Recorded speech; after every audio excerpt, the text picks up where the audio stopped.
Olá pessoal, eu sou Francine Koch, engenheira agrônoma paisagista e vim aqui te ensinar que horta não precisa ser aquela horta de vó com canteira enorme, onde a gente precisa de muito espaço e tempo para cuidar. Nós vamos montar aqui uma horta em vaso para te mostrar como você pode ter a sua própria hortaliça, o seu temperinho, o seu chazinho em casa. Vou dizer para vocês que eu gosto muito dos vasos da Vasecor, porque é um vaso que ele não vai deixar com que a água desse substrato evapore rápido, como os vasos de cerâmica, que não são impermeabilizados. É um vaso leve, que você pode estar transportando facilmente. Então fica aqui essa dica do vaso de fibra de vidro da Vasecor, que é perfeito para essa horta em vaso. Nosso segundo passo é fazer a drenagem. Precisa ser uma camada inerte, casquinha de pinos não vale aqui porque apodrece, tá? Faz uma camadinha boa de 5 a 10 centímetros. Camada de drenagem feita, ela serve para que não acumule água na raiz e essa plantinha não apodreça. Vamos finalizar com a manta geotêxtil. Aqui eu tenho a manta Bidim. Então a gente faz uma camada dessa manta por cima desse material inerte. Agora o próximo passo é a gente colocar esse substrato. Para formar o substrato, nós precisamos pensar em quem vai estar ali morando neste lugar. No caso, aqui eu separei as nossas plantinhas conforme a necessidade hídrica. Quanto que eu tenho de umidade dentro deste solo? Se eu quero um solo mais drenante, um solo onde não segura muita água, a gente vai misturar um pouco de areia. Um pouco de areia grossa, areia de construção, funciona super bem para dar uma drenagem melhor.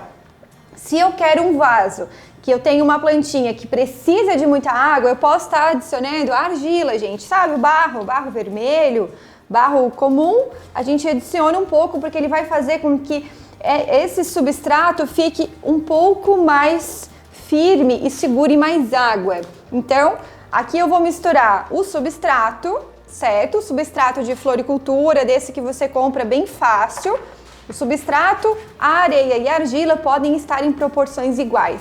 Caso você não tenha a argila para estar colocando, a gente pode adicionar a vermiculita, que funciona super bem, além de dar esse suporte hídrico, né? Ele vai segurar um pouco de água no teu substrato, ela vai também dar um pouco de aeração, não vai deixar com que fique muito grudado. Então vamos lá, vou mostrar para vocês algumas plantinhas com algumas curiosidades.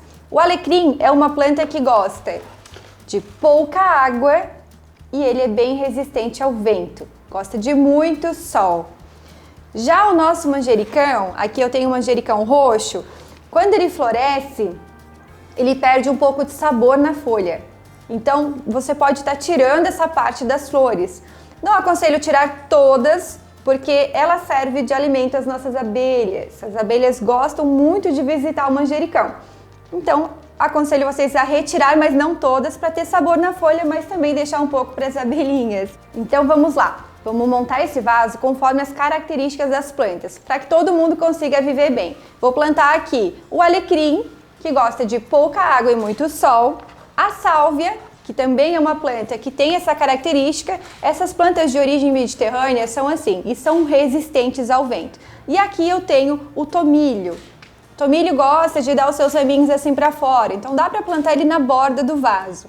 São plantas que vão se adaptar muito bem juntas. Vou deixar eles nesse cantinho aqui, onde você pode estar molhando pouco esse lado e um pouco mais no outro lado, que é onde eu vou colocar a galerinha que gosta de um pouco mais de água. Percebam que essa muda já está bem enraizada, ó.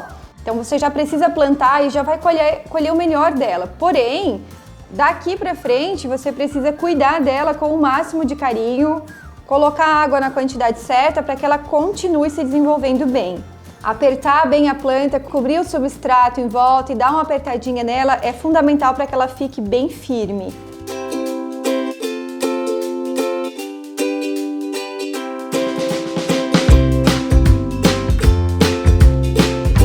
A cobertura é um passo importantíssimo e é o penúltimo passo para montar essa horta em vaso. Por quê?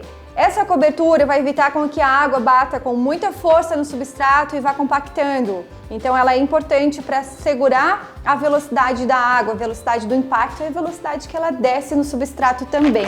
Outra coisa é que se você tem um local com muito vento, a cobertura impede com que o substrato saia voando e sujando toda a sua sacada, o espaço onde o vaso está inserido. Então agora vamos colocar ela aqui. O que eu tenho aqui é uma brita de cical, um material leve e bem legal para a gente estar colocando como cobertura.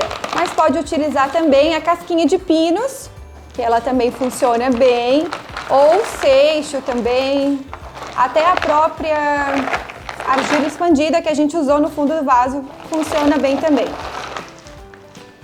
Então fica aqui a dica para vocês de fazer uma horta em vaso para ter os seus próprios temperinhos. Isso é qualidade de vida, nos aproxima da natureza. Você pode colocar um moranguinho na borda do vaso, incentivar as crianças a cultivarem também. Precisa de no mínimo 4 horas de sol, certo? Uma boa aguinha aí para o pessoal que gosta de água todos os dias, diariamente. Quem não gosta, a cada 3, 4 dias dá para molhar tranquilo. É uma opção maravilhosa para que você consiga ter os seus próprios temperos fresquinhos para fazer drinks, para temperar as suas refeições. Fica aí essa dica para vocês. Para finalizar esse vídeo, fica o último passo, que é molhar a sua horta, certo? Para ajustar bem o substrato dentro do vaso. Depois disso é só cultivar. Espero que essas dicas tenham sido importantes para vocês, que vocês consigam ter os seus próprios temperos, os seus chazinhos. Espero que vocês tenham gostado desse vídeo, que eu tenha dado informações importantes e qualquer dúvida é só nos chamar nas redes sociais.